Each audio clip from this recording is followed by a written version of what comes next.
நாயகம் ஸல்லல்லாஹு அலைஹி வஸல்லம் சொர்க்கம் சம்பந்தமான சில செய்திகளை பதிவு செய்வாங்க, சஹாபாக்களுக்கு சொல்லுவாங்க.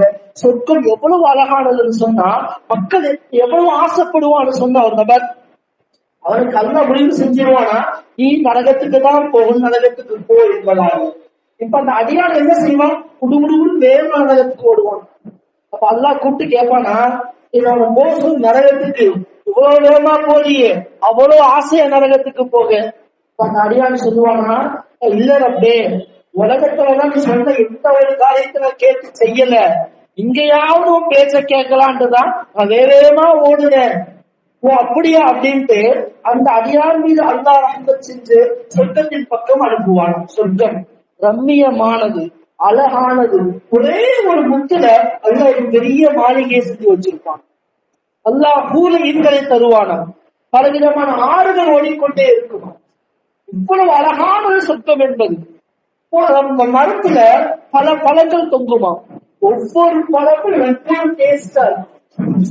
ஒவ்வொரு பழம் மட்டும் டேஸ்ட் இல்ல, ஒவ்வொரு பைட்டும் ஒவ்வொரு கடி கடிக்கிற மாதிரியா, ஒவ்வொரு கடியும் ஒவ்வொரு டேஸ்ட். அப்படியேதான் சொர்க்கவாசிகளை அழகுபடுத்துறான்.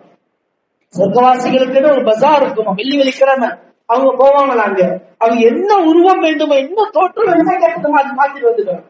அப்படியெல்லாம் அல்லாஹ் தஆலா அந்த சொர்க்கத்தை அழகுபடுத்தி வச்சிருக்காங்க. அல்லாஹ் நாயகம் ஸல்லல்லாஹு அலைஹி வஸல்லம் அவங்க இந்த சொர்க்க நரகத்தை பார்த்துட்டு வர காட்சிப்படுத்தக்கூடிய சமயத்துல ஒரு அழகான ஒரு மாளிகையை பார்ப்பாங்க. முத்தாலும் பச்சை மரகத்தாலும் செய்யப்பட்ட மாளிகை. அந்த மாளிகைக்கு முன்பதாக ஒரு நல்ல ஒரு ஆறு ஒண்ணு ஓடிக்கிட்டு இருக்கும். அந்த ஆற்றினுடைய கரையும் மண்ணும் என்னவா இருக்கும் தெரியுங்களா, தங்கம் வெளி எல்லாம் கிடையாது, கஸ்தூரியாக இருக்குமா. இந்த மாளிகை யாருக்கு சொல்றது சொல்லுங்க. இவ்வளவு அழகான மாளிகை, மண்ணு கூட கஸ்தூரி, முன்னாடியும் ஆறு ஓடுது, முத்தாலும் பச்சை மரகத்தாலும் செய்யப்பட்ட மாளிகை. யாருக்கு? இத பார்த்துட்டு நாயகம் கேட்பாங்களா, ஜிப்ரீல் இந்த மாளிகை யாருக்கு அப்படின்னு கேட்பாங்க.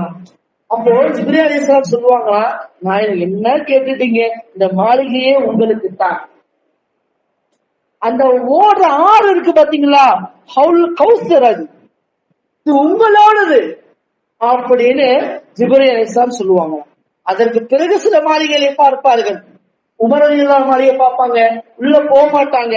அப்ப உமர்ல சொல்லுவாங்க, உங்க மாளிகை சொர்க்கத்துல பார்த்த, நீங்க ரோசமானவரு, அதனால மாளிகைக்குள்ள போறேன்னு சொல்லுவாங்க. இந்த மாளிகை முத்தாலும் பச்சை மரகத்தாலும் செய்யப்பட்ட மாளிகை, முன்னாடி அந்த ஆறு ஓடும், மண்ணு கூட கஸ்தூரியாக இருக்கின்றது. நாயகத்துக்கு அல்லாஹ் வச்சிருக்க மாளிகை. அதையும் சஹாபாக்கள் இவ்வளவு அழகு அல்லாஹ் செஞ்சிருக்கிறான், அவன் ஏற்பாடு செஞ்சு வச்சிருக்கிறான். எனவே நம்ம இந்த சொர்க்கத்துக்கு போறதுக்கு நிறைய முயற்சி செய்யணும்.